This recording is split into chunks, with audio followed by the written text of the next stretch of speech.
Smoke Charlotte wedding massacre has officially begun in this week's manga chapter of One Piece. Jinbe looks like he's getting ready to join the crew. Katakuri Charlotte apparently has the Logia power of the Mochi Mochi fruit. And Brook has dressed up as a scarecrow version of Luffy and has officially destroyed the portrait of Mother Caramel, sending Big Mom into a massive rage as she watches her cake collapse. And the speculation is all over. The reason that there were a ton of clones of Luffy exploding from the cake was thanks to the powers of Brulee. Apparently, hours ago, before this operation went down, they actually decided to use her abilities to transform a bunch of wild animals into Luffy clones, sending them exploding out of the cake. Did everybody get that? Good. This week's chapter of One Piece was awesome. We're officially running on Dragon Ball Z time, though. I mean, this is all taking place in the span of just a couple of seconds, and there is a lot of ridiculous shit going on in this week's chapter. So, first, it's a pretty big deal that they are actually using Brulee's ability to create all of these clones of Luffy, which is sending Big Mom into a state of pure shock and extreme piss-offery. That's when, of course, she decides to start fighting back with the powers of Prometheus and Zeus when she's met face-to-face with Jinbe, who just so happens to be incredibly awesome in this week's chapter and makes the ultimate declaration that he's going to be the next member of the Straw Hat crew, demanding that Big Mom takes his life in order to allow them to escape. Not only that, but he actually manages to save Luffy from the clutches of Katakuri, otherwise known as Dogtooth in this week's chapter. And aside from basically decapitating and shooting people in the head with jelly beans, he seems to be a Logia-type user, and he uses the Mochi Mochi fruit. Now, I don't really know what mochi is. My only knowledge of it is mochi ice cream, which essentially is like this weird sticky rice type product that the Japanese just absolutely love. And Katakuri is actually made out of this very sweet sticky substance, which allows him to stretch and contort his ability as well as enlarging it when he actually manages to not only hit Luffy, the real one, but actually traps him within the powers of his leg. As he's getting ready to be slammed into the earth, Jinbe uses his signature water-style attacks and takes it out. Apparently his abilities are weak to water, which leads me to believe we're probably going to see a battle between these two frickin' badasses. And it's going to be awesome. I'm so glad that Jinbe is finally going to be a part of this arc. He's one of my favorite characters from the series. He fits so well with the Straw Hat Pirates. They totally need another new member. He's a fishman. He's unique. He has a crazy fighting style. And I'm just fearing that he is going to die in this arc before he has the chance to become an official member of the Straw Hat Pirates.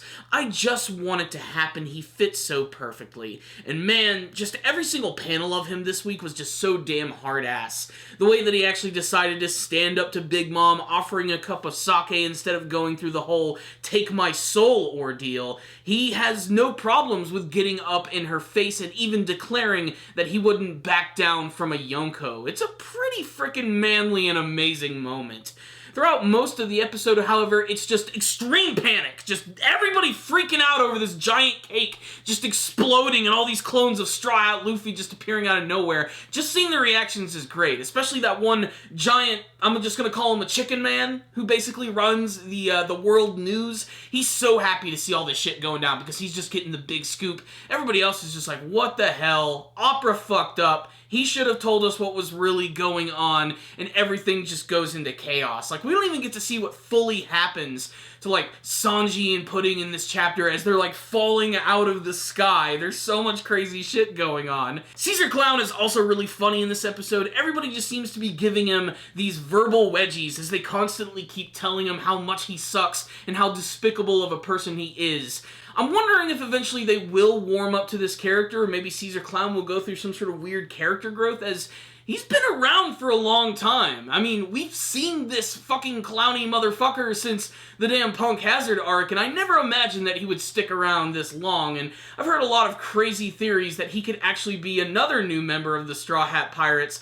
I don't know why they would decide to allow him to actually join the crew, but the dynamic of a crazy mad scientist being on the crew does actually sound kind of fun, and his entire concept could be around the fact that he just absolutely hates them, yet secretly he actually does kind of like them. Without a doubt though, one of the biggest stars of this week's chapter has to be Brook. His appearance at the end was really funny, especially how they try to play it up like it's this really big mystery. Who is this guy who's dressed up like Luffy? And it's so obvious that it's Brook. If it's not the skinny form, the bony hands, or the fact that he's saying yo ho ho, it's frigging Brook, and he actually manages to destroy the photo of Mother Caramel, which that's where this chapter ends. So in the next one, Big Mom is going to freak out and start sending out this shockwave, which is going to knock out everyone. All the other characters are putting their earplugs in, and they're getting ready to hit her with these massive gas bombs.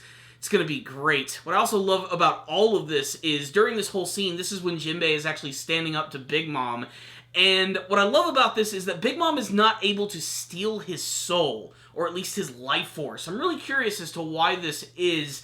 She almost seems a little stunned and taken aback by what Jinbe is actually doing here. And again, it just paints him as a true hero of the series, as well as just being a really cool character overall.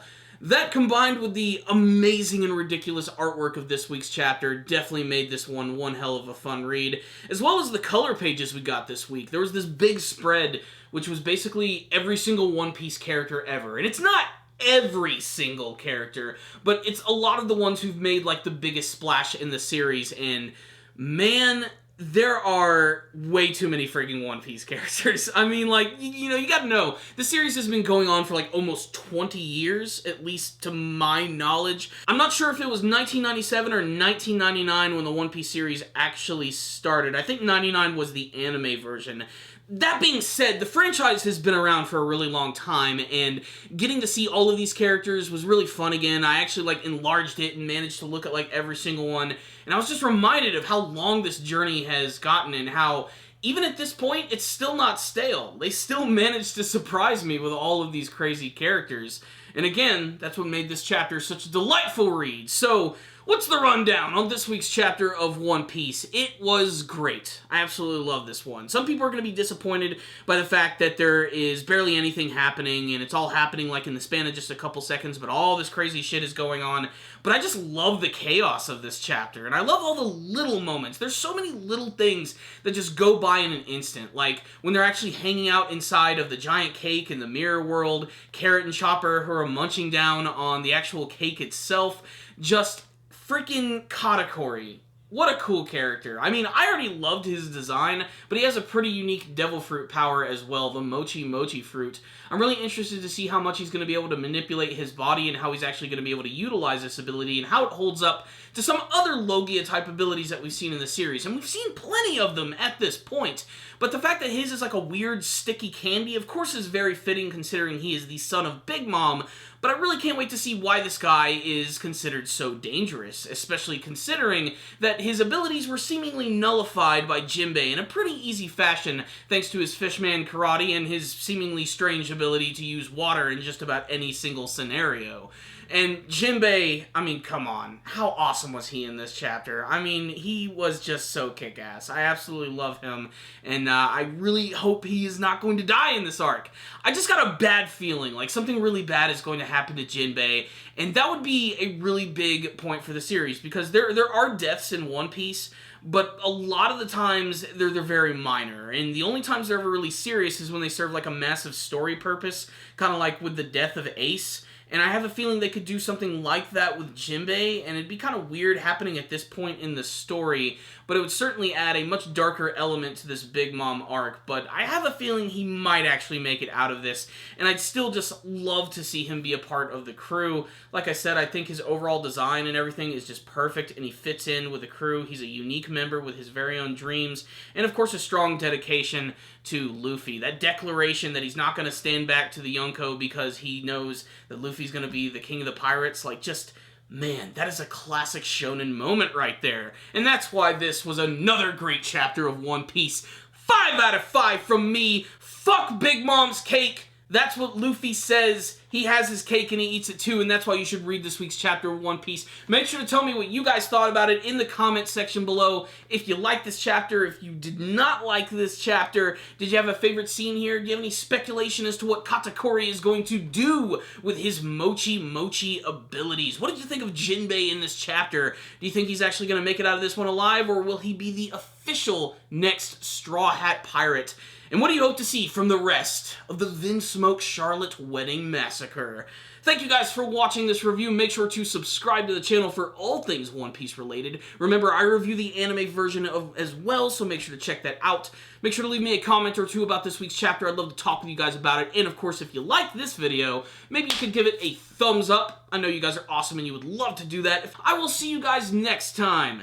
And as always, stay dandy, baby.